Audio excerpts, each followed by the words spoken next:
छाँव देगा, परिंदों को फ़ज़ा को खूबसूरत ऑक्सीजन देगा, कार्बन डाइऑक्साइड को जज़ब करेगा।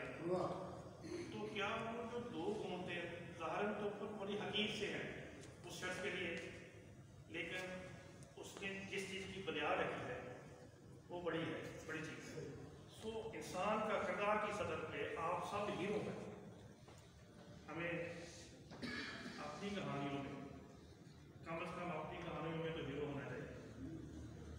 बात वक्त ये है कि हम अपनी कहानियों में भी साइड हीरो का रोल पसंद करते हैं अपने किरदार की सतह। बहुत अच्छा। बूढ़े के पाँव में जो बेड़ी थी उसके साथ दो और बेड़ियां वाबस्ता था, एक खुद की अपनी, दूसरी वो मर जाने वाले उसके अफराद खाना। कोई नहीं जानता था कि मरने वाली औरतें थीं या मर्द, बेटी या बेटा, बीवी या बहन, लेकिन जिस तरह वो सारी हयाती उन बेड़ियों को अपने पाँव के साथ लिए फिरता रहा और उन्हें उतारने ना दिया, ऐसे लगता था वो कोई गहरी चोट खाई हुई है और उन बेड़ियों के का बोझ मारते दम तक होना चाहता है।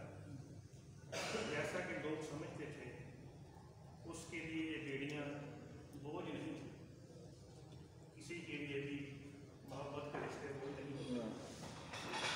अगरचे उसकी हालत पागलों की सी थी, लेकिन वो जानता था कि उसे अगर जिंदा रहना है तो गेट से दूर ही रहना होगा।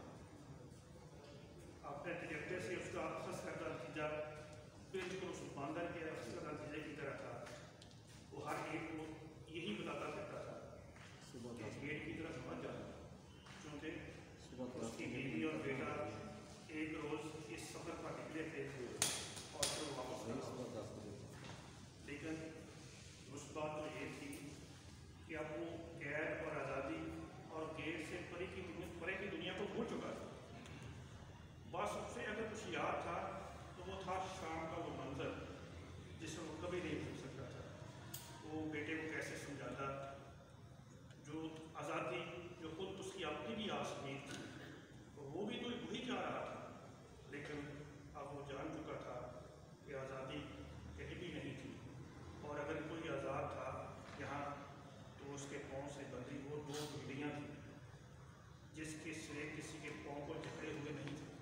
और जब तक वो जिंदा था उस वक्त तक कोई दूसरा इंसान अपनी आज़ादी इन बेड़ियों के लिए नहीं हो सकता था।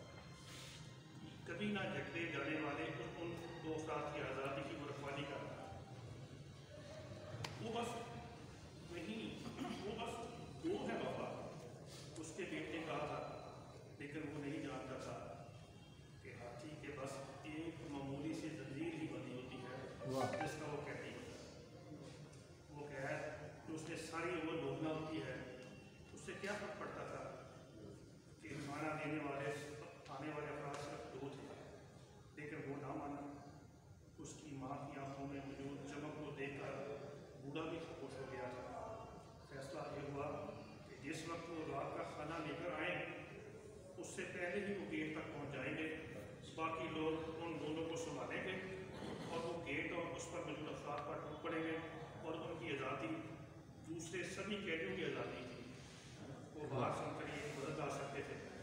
ये था वो मकान जिसके सिरे पर दो खाली बेड़ियाँ थी। वाह परेशान ही उन्होंने कुछ फैसले किए और उस दीवार की तरफ खिसक गए जहाँ कुछ ज़्यादा ही तारीकी थी।